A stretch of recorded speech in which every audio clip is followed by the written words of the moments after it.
समाजवादी पार्टीचे प्रदेशाध्यक्ष आणि आमदार अबू आझमी सोमवारी अमरावती जिल्ह्याच्या दौऱ्यावर होते। दरम्यान त्यांनी अमरावतीत मुस्लिम भागात जाहीर सभा घेतली। दरम्यान त्यांनी बहुचर्चित लव्ह जिहाद या मुद्द्यावर प्रकाश टाकला। अमरावतीत अलीकडे भाजपने लव्ह जिहादचे आरोप करत मुस्लिम समाजाला जाणीवपूर्वक टार्गेट केला असल्याचा आरोप अबू आझमी यांनी केला। मुसलमान है, लड़की गुप्ता है, रुकिए आप जा करके। जॉर्ज फर्नांडिस जिनका इंतकाल हुआ उनकी बीवी मुस्लिम थी। राज बब्बर जो एक्टर है, कांग्रेस के लीडर, उनकी बीवी मुस्लिम है, नादरा बब्बर। संजय दत्त की बीवी मुसलमान है, सुनील दत्त की बीवी मुस्लिम थी। इस देश में 18 साल की उम्र के बाद कोई माँ बाप अपनी लड़की के साथ ज्यादती नहीं कर सकते, प्रेशराइज नहीं कर सकते। उसकी मर्जी जहां जाए शादी कर ले। मैं पूछना चाहता हूं महाराष्ट्र सरकार से, मैं इन जिम्मेदारों से पूछना चाहता हूं कि तुम्हें बहुत लव्ह जिहाद की फिक्र है और तुम कानून लाना चाहते हो, लाओ कानून तुम। मैं पूछूंगा कि मुंबई, अभी कल का किस्सा है, मुंबई में जहां मैं रहता हूं वहां पे एक 14 साल की लड़की एक गैर मुस्लिम के साथ चली गई है और पता नहीं चल रहा है 1 महीने से। मुंबई के अंदर डोंगरी के अंदर 3 दिन का किस्सा है, 15-16 साल की लड़की गैर मुस्लिम के साथ चली गई। वहां कोई नहीं बोल रहा है, कोई आवाज नहीं उठा रहा है। लव्ह जिहाद, मैं सरकार से कहना चाहता हूं कि होश में आ जाओ। आपने लव्ह जिहाद के नाम पर केरल के अंदर एनआईए में केस किया और एनआईए ने खुलकर कहा कि लव्ह जिहाद नाम की कोई तंजीम नहीं है। मैं एक जिम्मेदार आदमी हूं, मैं आज इस मंच से कहता हूं कि कोई माई का लाल मुझे एक तंजीम दिखा दे लव्ह जिहाद नाम से, खुदा की कसम मैं उस दिन रिजाइन कर दूंगा, इस्तीफा दे दूंगा, राजनीति नहीं करूंगा। दिखा दो मुझे। समझते क्या तुम अपने आप को? तुम लोग खुलेआम कहते हो कि हम 121 जोड़े इतने दिनों में बेटी बचाओ और बहू लाओ के नाम से मुस्लिम लड़कियों से शादी करेंगे। जो गैर मुस्लिम लड़के मुस्लिम लड़कियों से शादी करेंगे उनको हम 2-2 लाख रुपया इनाम देंगे। तुम खुल के बोल रहे हो और मैं चिल्लाता फिर रहा हूं कि नहीं जनाब, हमारे यहां ऐसा कुछ नहीं होता है। तुम जो चाहो करोगे, वो कत्ल भी करें तो चर्चा नहीं होता, हम आप भी करते हैं तो हो जाते हैं बदनाम। ये हमारे देश के हालात है, ये हो रहा है देश के अंदर।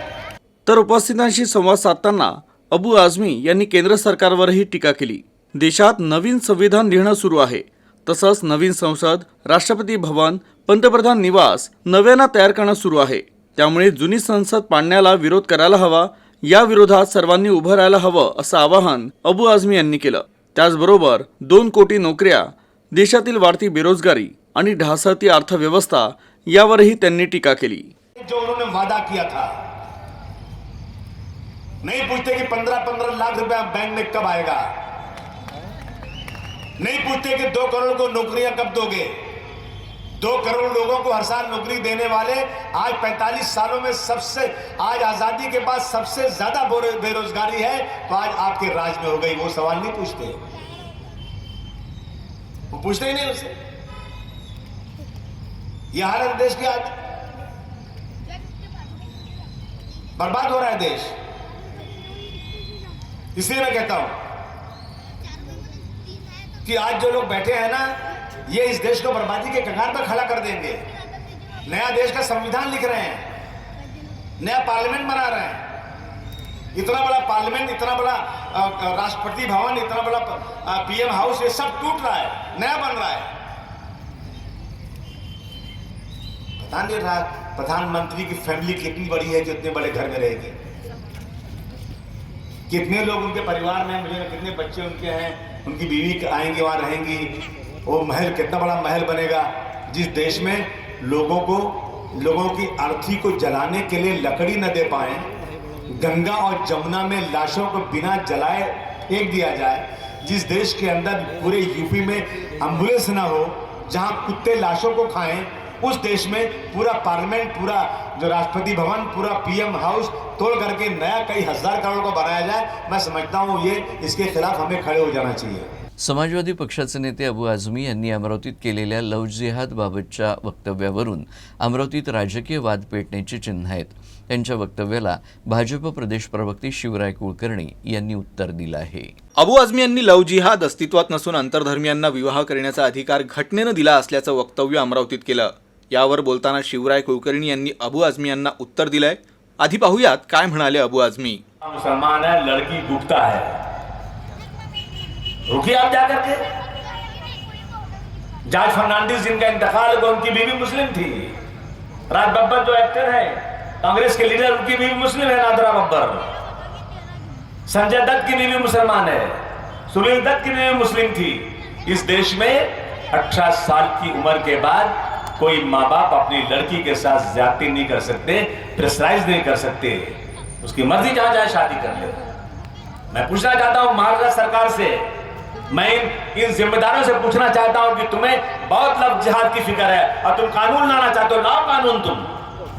मैं पूछूंगा कि मुंबई, अभी कल का किस्सा है, मुंबई में जहां मैं रहता हूं वहां पे एक 14 साल की लड़की एक गैर मुस्लिम के साथ चली गई है और पता नहीं चल रहा है 1 महीने से। मुंबई के अंदर, डोंगरी के अंदर 3 दिन का किस्सा है, 15-16 साल की लड़की गैर मुस्लिम के साथ चली गई। वहां कोई नहीं बोल रहा है, कोई आवाज नहीं उठा रहा है। लफ्ज़ जिहाद, मैं सरकार से कहना चाहता हूं कि होश में आ जाओ। आपने लफ्ज़ जिहाद के नाम पर केरल के अंदर एनआईए में केस किया और एनआईए ने खुलकर कहा कि लफ्ज़ जिहाद नाम की कोई तंजीम नहीं है। मैं एक जिम्मेदार आदमी हूं, मैं आज इस मंच से कहता हूं कि कोई माई का लाल मुझे एक तंजीम दिखा दे लफ्ज़ जिहाद नाम से, खुदा की कसम मैं उस दिन रिजाइन कर दूंगा, इस्तीफा दे दूंगा, राजनीति नहीं करूंगा। दिखा दो मुझे। समझते क्या तुम अपने आप? शरियापेक्षा संविधान श्रेष्ठ आहे हे प्रथम जाहीरपणे सांगावं असं आव्हान भाजप महाराष्ट्र प्रदेश प्रवक्ते शिवराय कुलकर्णी यांनी आझमींना दिलं आहे. अमरावतीमध्ये येऊन लव जिहाद नाही आहे हे पटवून सांगण्यासाठी संविधानाने दिलेल्या अधिकारांचा आडोसा घेऊन काल अबू आझमी यांनी प्रेमाचं फार उदात्तीकरण केलं. अबू आझमी यांनी लव जिहाद नाकारण्यापेक्षा किंवा संविधानाचा आडोसा घेण्यापेक्षा आपल्या समाजाला प्रथम हे आव्हान केलं पाहिजे आणि हे स्पष्ट केलं पाहिजे, त्यांच्यात हिंमत असेल तर त्यांनी जाहीरपणे सांगितलं पाहिजे की त्यांना संविधान प्रिय आहे की शरिया प्रिय आहे. शरियापेक्षा संविधान श्रेष्ठ आहे हे जर अबू आझमींनी स्वीकारलं आणि हे जर आपल्या समाजाला सांगितलं तर लव जिहादसारखी समस्या समूळ नष्ट व्हायला काहीही वेळ लागणार नाही. तुम्ही घटनेने दिलेल्या अधिकारांचा उल्लेख करता पण सोयीस्कर काही गोष्टी विसरता. लव जिहादमध्ये हाती आलेल्या, जाळ्यात फसलेल्या मुलीचं जबरदस्तीने तात्काळ धर्मांतरण का केलं जातं याही प्रश्नाचं उत्तर हे अबू आझमींनी दिलं पाहिजे. धर्मांतरण कशासाठी? जर घटनेने अधिकार दिलेला आहे विवाह करण्याचा तर हिंदू मुलगी विवाहानंतर हिंदू का राहत नाही, तिला मुस्लिम का केलं जातं, असे असंख्य प्रश्न या संबंधात निर्माण होतात. आणि जेव्हा मुस्लिम मुलगी एखाद्या हिंदू मुलासोबत लग्न करायला तयार होते तेव्हा मात्र सगळीकडे आमचा धर्म खतरे में है या प्रकारची घोषणा देऊन दंगा सदृश्य वातावरण का निर्माण केलं जातं हे देखील अबू आझमींनी सांगितलं पाहिजे. आणि म्हणून अबू आझमींनी संविधानाचा आडोसा घेण्यापेक्षा आपल्या समाजाला शरियापेक्षा संविधान श्रेष्ठ आहे हे पहिले सांगितलं पाहिजे आणि मग दुसऱ्यांना अक्कल शिकवली पाहिजे. आझमी यांचं लव जिहादवर वक्तव्य आणि त्या वक्तव्यावर भाजप प्रवक्ते शिवराय कुलकर्णी यांनी दिलेलं आव्हान यावरून अमरावतीत पुन्हा एकदा राजकीय वाद पेटण्याची शक्यता आहे. मात्र सपा नेते अबू आझमी यांनी आपला पुढील दौरा रद्द करून ते तातडीनं मुंबईसाठी रवाना झाले. त्यांच्या या आकस्मिक निर्णयानं विविध चर्चांना पेव फुटला आहे. सपा नेते अबू आझमी यांनी अमरावतीत जाहीर सभा घेत केंद्र सरकारसह भाजपवर ताशेरे ओढले. त्यानंतर ते अकोला इथं जाणार होते. मात्र आकस्मिक त्यांनी आपला पुढील राजकीय दौरा रद्द करून ते मुंबईला रवाना झाले. आपण आपल्या व्यावसायिक कामासाठी तातडीनं मुंबईला जातो आहोत असं त्यांनी सांगितलं. तर आपल्यावर कुठलीही इन्कम टॅक्स अथवा ईडी सारखी चौकशी अथवा धाड पडली नसल्याचंही ते म्हणाले. नहीं, मुझे किसी ने नज़रबंद नहीं किया है. मैं तो बिल्कुल फ्री आप सामने खड़ा हूँ और अच्छा मेरा बिजनेस का थोड़ा मैटर है, मैं इसलिए वापस मुंबई जा रहा हूँ और कोई बात नहीं. सर चर्चा ये जो घर है मुंबई का वहाँ पर ईडी के छापे पड़े हैं, तो क्या आपको कुछ जानकारी आई है या नहीं सिर्फ अफवाह है? नहीं, अभी तक तो मेरे घर पे कोई छापा नहीं पड़ा है. मेरी वाइफ से बार बात ऐसी कोई बात अभी तक तो नहीं है. ये खबर कहाँ से आई मुझे पता नहीं चल रहा था. अमरावती जिल्ह्याजवळील मध्य प्रदेश आणि महाराष्ट्राच्या सीमेवर एका कारनं दुचाकीला जबर धडक दिली. या अपघातात 3 युवकांचा घटनास्थळीच मृत्यू झाला. अमरावती जिल्ह्यातील अचलपूर तालुक्यातील रहिवासी असलेले राज नागपुरे, अंकुश पारसकर आणि अमित ठाकूर हे 3 मित्र आपल्या दुचाकीनं चिखलदरा तालुक्यातील काटकुंभला जात होते. महाराष्ट्र आणि मध्य प्रदेशच्या सीमेवर एका कारनं त्यांच्या दुचाकीला जबर धडक दिली. ही धडक इतकी जोरदार होती की यात कारचा अक्षरशः चुराडा झाला. या अपघातात 3ही दुचाकीस्वारांचा घटनास्थळीच मृत्यू झाला. अपघातानंतर कार चालक कार सोडून पसार झाला, तर पोलिसांना घटनेची माहिती देण्यात आली. पोलीस घटनास्थळी दाखल झाले आणि त्यांनी पंचनामा करत मृतदेह ताब्यात घेत शवविच्छेदनासाठी पाठवले. तर ही कार मेळघाट येथील एका शिक्षकाची असल्याची माहिती मध्य प्रदेश पोलिसांनी दिली. प्रभात चौकातील इमारत दुर्घटनेनंतर अमरावती मनपानं शहरातील अतिधोकादायक गटात मोडणारे इमारती शोधण्यासाठी संपूर्ण शहराचं नव्यानं सर्वेक्षण करण्याचा निर्णय घेतलाय. शहरातील 50 वर्षांपेक्षा जुन्या इमारतींकडे यावेळी मनपानं विशेष लक्ष दिलेलं आहे. मनपानं स्ट्रक्चरल ऑडिटद्वारे इमारत धोकादायक असल्याचा निष्कर्ष इमारतीच्या मालकाला कळवल्यानंतर ती इमारत जमीनदोस्त करणं मालकांसाठी अनिवार्य असणार आहे. या संबंधात मनपा प्रशासनातर्फे स्पष्टीकरण देण्यात आलं आहे.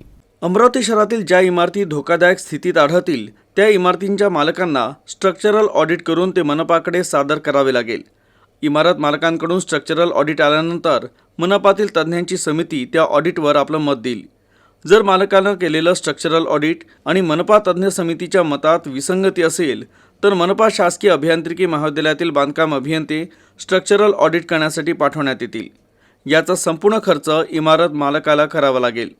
बांधकाम अभियंते ultrasonic pulse velocity, rebound hammer, core चाचणी, chemical analysis, carbonation depth, cement aggregate ratio या महत्त्वपूर्ण चाचण्या करतील.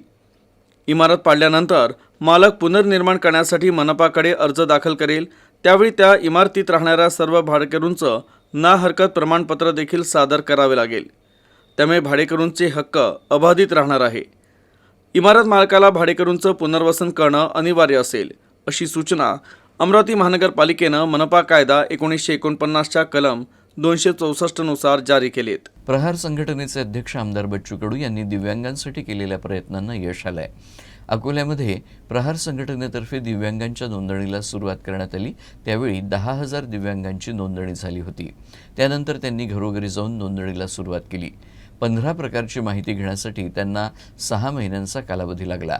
त्यानुसार अकोला जिल्ह्यात तब्बल 47,000 दिव्यांग बांधवांची नोंदणी झाली आहे. या कामाचं फलित म्हणून राष्ट्रीय अवॉर्ड देखील मिळाला आहे.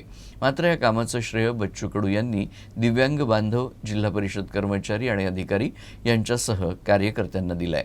अशा प्रकारची योजना राष्ट्रीय पातळीवर राबवायला हवी, अशी प्रतिक्रिया बच्चू कडू यांनी दिली आहे. आमची संकल्पना होती का फक्त अकोल्याला 10,000 दिव्यांग नोंदणीकृत होते, पण मला लक्षात आलं का आपण घरोघरी जाऊन नोंदणी केली पाहिजे.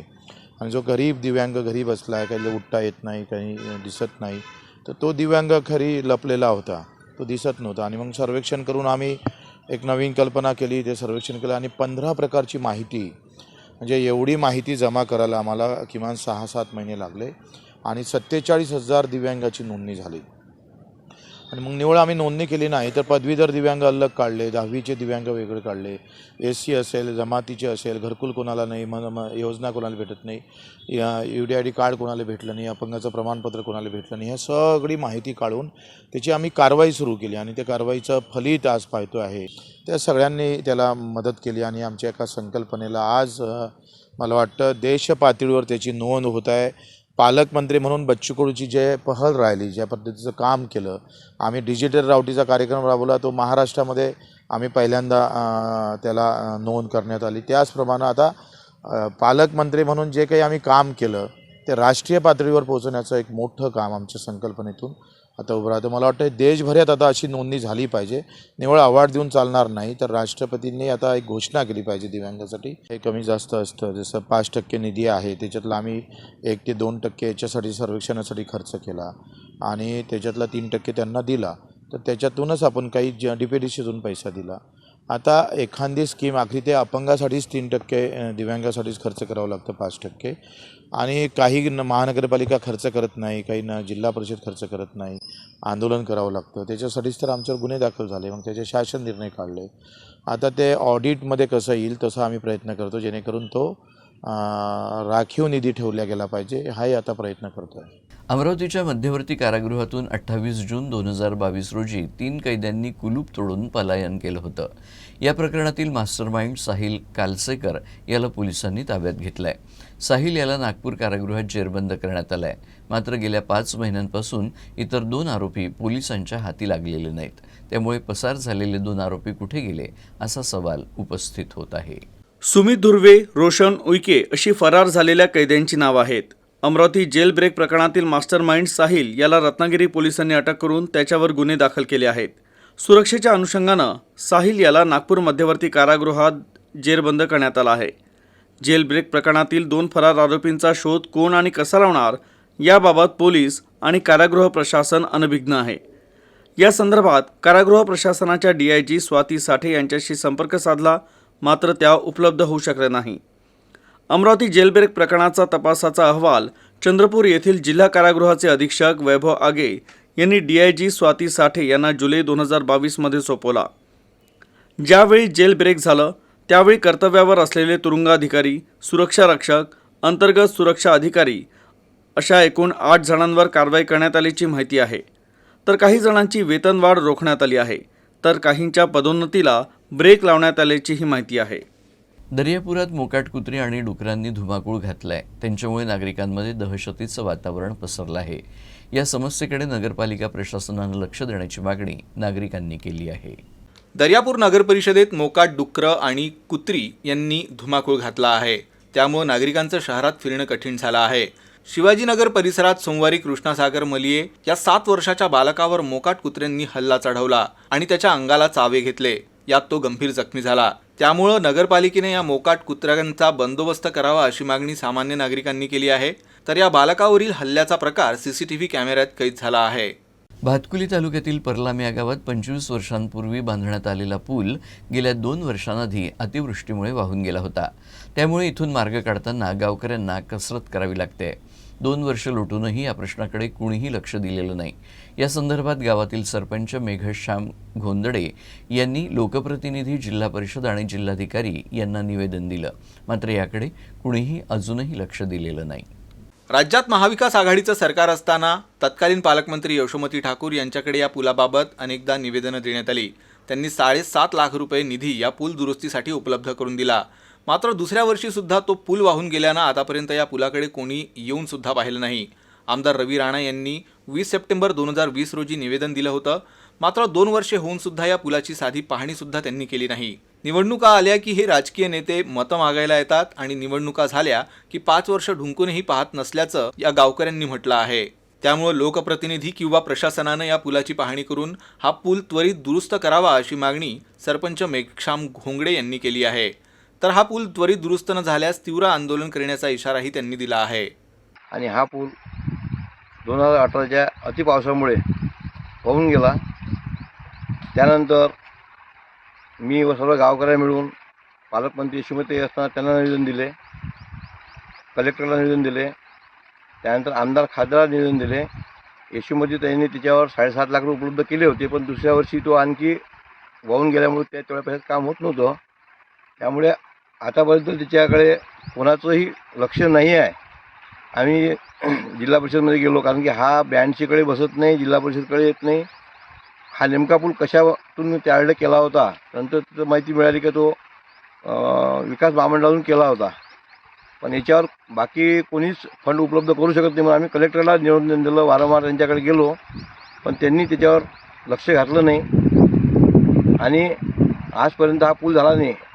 याची हाच म्हणजे गावात येण्यासाठी हाच मुख्य रस्ता आहे. हा रस्ता नसल्यामुळे गावात ये जा करणे किंवा बांधकाम करणे याच्याकडलं जे मटेरियल द्यावं लागते, शेतीचे सर्व बियाणे शेती पीक आणतो, याच्याकरता खूप महत्त्वाचा रोड आहे हा. कारण याच्याशिवाय दुसरा कोणता गावात येण्याकरता पर्यायच नाही.